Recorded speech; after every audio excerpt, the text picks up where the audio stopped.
Bonjour à tous les amis. Alors pourquoi est-ce que vos pensées vous font tant souffrir? Pourquoi votre cerveau, cette merveille de technologie, cet ordinateur surpuissant, s'est retourné contre vous et a fait tout simplement de votre vie un enfer?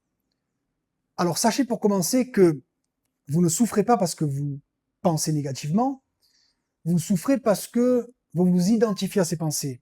Vous souffrez parce que vous croyez ce que vous pensez. La souffrance vient seulement de là. Mais en réalité, je vais vous rassurer, vous n'êtes pas vos pensées.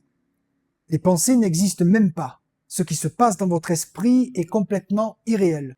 Mais comme vous êtes en permanence dans votre esprit, tout ce que vous pensez, vous allez en faire une réalité, et ça va vous causer une souffrance horrible, et vous allez rentrer dans un cercle infernal, essayer de faire disparaître les pensées, plus vous allez essayer de faire disparaître, plus elles vont être présentes, et plus le temps va passer, et plus la souffrance va être grande.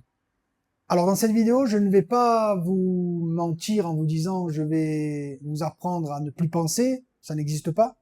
Je vais seulement vous enseigner comment ne plus être prisonnier de ses pensées, comment se désidentifier de ses pensées et comment ne plus croire à ses pensées. Alors la première chose qu'il va falloir faire, c'est créer un espace entre vous et vos pensées, entre votre corps et votre esprit.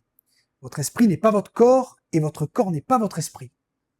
Alors, comment créer cet espace? Il va falloir que votre présence et votre conscience observent le penseur.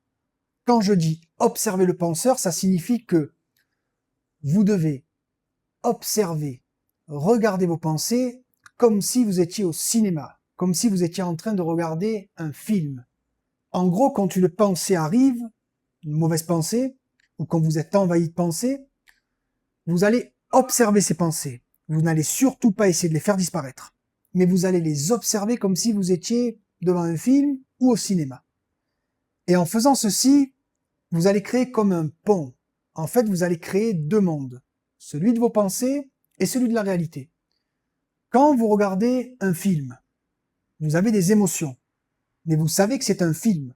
Après 7 heures et demie de film d'horreur ou de film de suspense, vous allez vivre les émotions pendant le film, mais après le film, après la séance, tout va redescendre, tout va redevenir normal. Et bien le fait d'observer vos pensées va créer la même chose.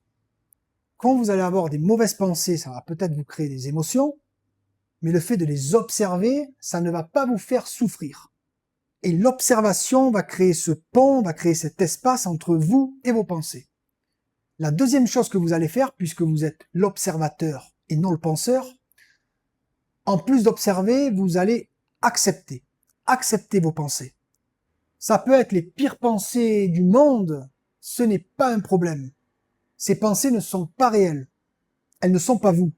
Et en agissant comme le spectateur et non comme l'acteur, vous allez réaliser que ces pensées sont totalement fausses et vous verrez qu'elles ne vous causeront plus aucune souffrance. Alors même si c'est des pensées horribles, même les pensées les plus terribles, acceptez-les, observez-les. Quand vous êtes au cinéma, vous regardez parfois des films qui sont plus horribles que vos pensées. Dans les films, les gens tuent, séquestrent, torturent. Ça vous fait vivre de l'émotion sur le moment, mais ça ne vous fait pas souffrir. Donc traitez vos pensées comme un film. Et la troisième chose, il va falloir que vous créez un pont aussi, un espace entre le passé, le futur et le présent. Pareillement, le présent n'est pas le passé. Le passé n'est pas le futur. Et le futur n'est pas le présent. Donc il va falloir absolument que vous acceptiez que ce qui s'est passé, c'est passé. Et n'est pas réel non plus. Voyez ça comme une carte mémoire. Ce qui s'est passé avant est dans une carte mémoire. Vous avez bien sûr le droit de temps en temps de réouvrir cette carte mémoire. C'est la vôtre, ça vous appartient. Si vous avez envie de temps en temps de retourner dans le passé pour revivre des souvenirs qui soient bons ou mauvais, c'est votre droit. Mais faites-le le moins possible. Parce qu'il faut que vous soyez le plus possible dans le moment présent. Et pour le futur, c'est la même chose. Le futur est seulement quelque chose qui va se passer. Mais ça n'existe pas. C'est quelque chose qui pourrait se passer. Alors vous pouvez aussi, de temps en temps, vous plonger dans le futur, même si c'est quelque chose qui n'existe pas, mais seulement pour des choses utiles. Un projet de travail ou un projet personnel, mais par contre, plongez-vous-y très peu.